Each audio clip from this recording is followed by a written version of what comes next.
उत्तर प्रदेश में 30 अप्रैल तक active case 3,10,000 तक पहुंचे थे। आज ये संख्या घट करके मात्र 94,000 पहुंच गई है। मान सकते हैं 2,16,000 एक्टिव केस कम हुए हैं पिछले 21 दिनों में उत्तर प्रदेश के अंदर।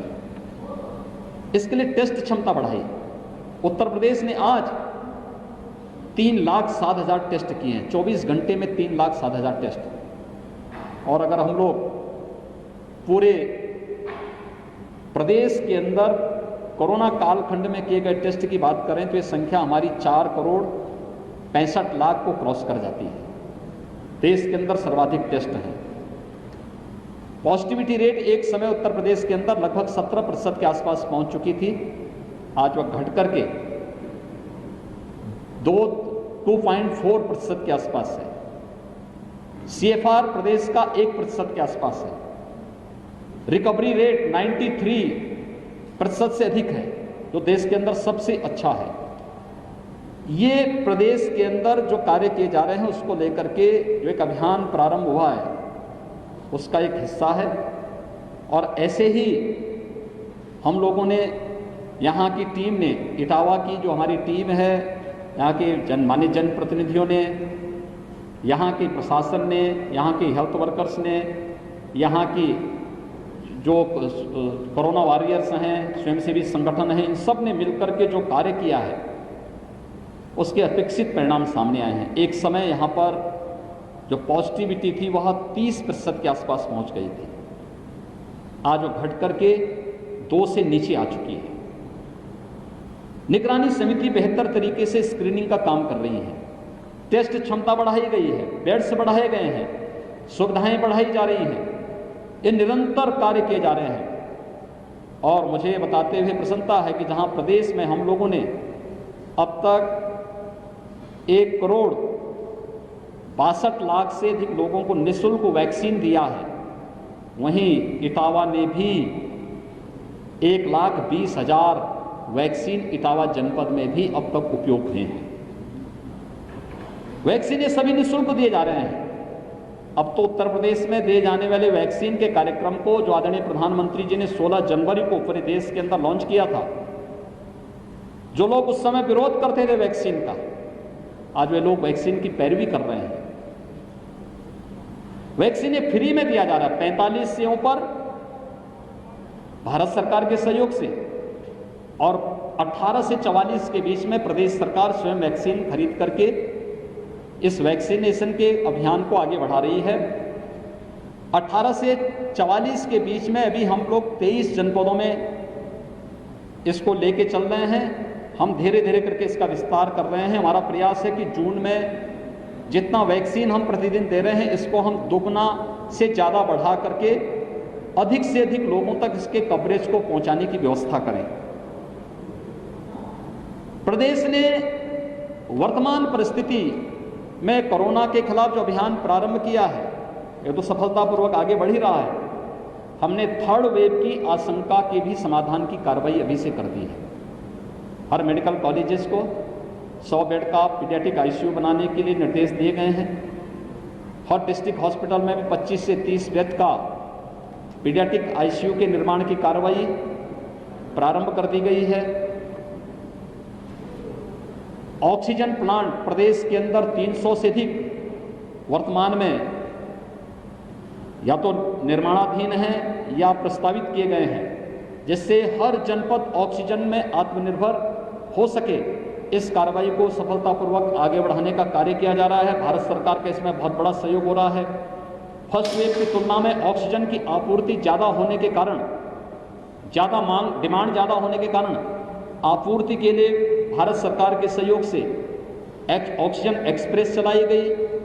एयरफोर्स के विमानों के माध्यम से ऑक्सीजन की आपूर्ति में सहयोग लिया गया और ऑक्सीजन में कहीं कोई दिक्कत न हो इसके बारे में निरंतर नित नए प्रयास केंद्र और प्रदेश सरकार के द्वारा किए जा रहे हैं। और आने वाले समय में हर जनपद ऑक्सीजन के क्षेत्र में आत्मनिर्भर होगा।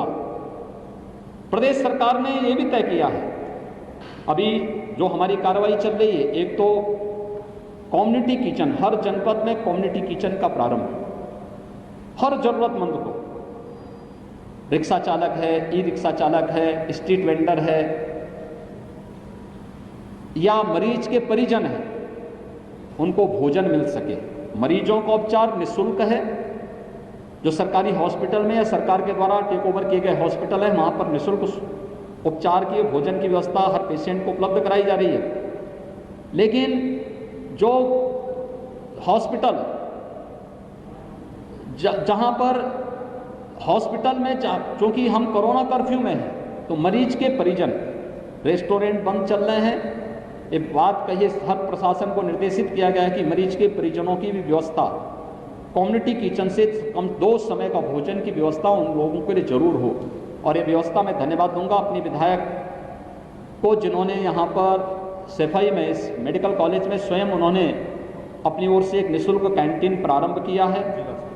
जिला हॉस्पिटल में भी यहाँ पे व्यवस्था चल रही है और भी जगह पर जो कार्यक्रम चल रहे हैं, ऑक्सीजन प्लांट इन लोगों ने न केवल यहाँ पे हॉस्पिटल में उपलब्ध कराए हैं बल्कि CSCs में भी उपलब्ध करवाने की कार्रवाई की है।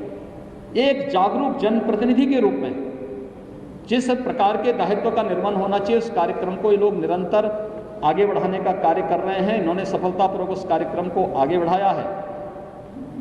केंद्र सरकार के द्वारा प्रधानमंत्री गरीब कल्याण पैकेज के अंदर मई और जून में हर व्यक्ति को, हर गरीब जरूरतमंद को निःशुल्क खाद्यान्न वितरण की व्यवस्था 20 मई से प्रारंभ हो गई है। 30 मई तक ये कार्यक्रम चलेगा। मई प्रथम सप्ताह में हम लोग प्रदेश सरकार के द्वारा भी निःशुल्क खाद्यान्न हर एक जरूरतमंद को, 15 करोड़ से अधिक लोग उससे लाभान्वित होंगे। 3 महीने तक ये व्यवस्था हम पहले चरण में लेने जा रहे हैं। जून, जुलाई और अगस्त में हर जरूरतमंद को ये भोजन, निःशुल्क खाद्यान्न, ड्राई राशन उपलब्ध करवाने का कार्य होगा।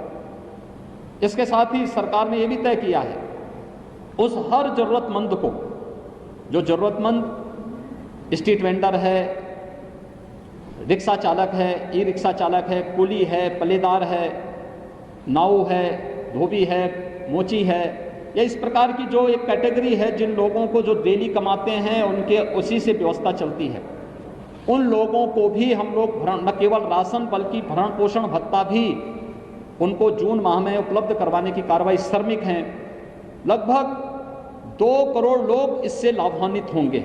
श्रमिक और इन सभी को, श्रमिक वर्ग को, संगठित और असंगठित क्षेत्र के श्रमिकों को पहले से सामाजिक और स्वास्थ्य की गारंटी सरकार ने उपलब्ध करवाई है। हर एक श्रमिक को 2 लाख, दुर्घटना होने पर 2 लाख की उनको सामाजिक सुरक्षा की गारंटी और 5 लाख रुपए का उनके लिए स्वास्थ्य बीमा का कवर उपलब्ध करवाने की कार्रवाई सरकार ने पहले उपलब्ध कराई है। वर्तमान में उनको ये सुविधाएं अतिरिक्त प्रदान की जा रही है। सरकार ने तय किया है कि जून प्रथम सप्ताह में हम लोग प्रत्येक जनपद में, अभी हम लोगों ने जो अलग अलग कैटेगरी को हमने लिया था, पहले चरण में आपने देखा होगा 16 जनवरी से जब ये कार्यक्रम प्रारंभ हुआ था, हेल्थ वर्कर को हम लोगों ने पूरी तरह वैक्सीनेट करने की कार्रवाई की थी। इसके बाद कोरोना वॉरियर्स को लिया था, फिर 60 वर्ष के ऊपर के लोगों को लिया था, फिर 45 वर्ष से ऊपर के लोगों को 1 अप्रैल से प्रारंभ हो गया था।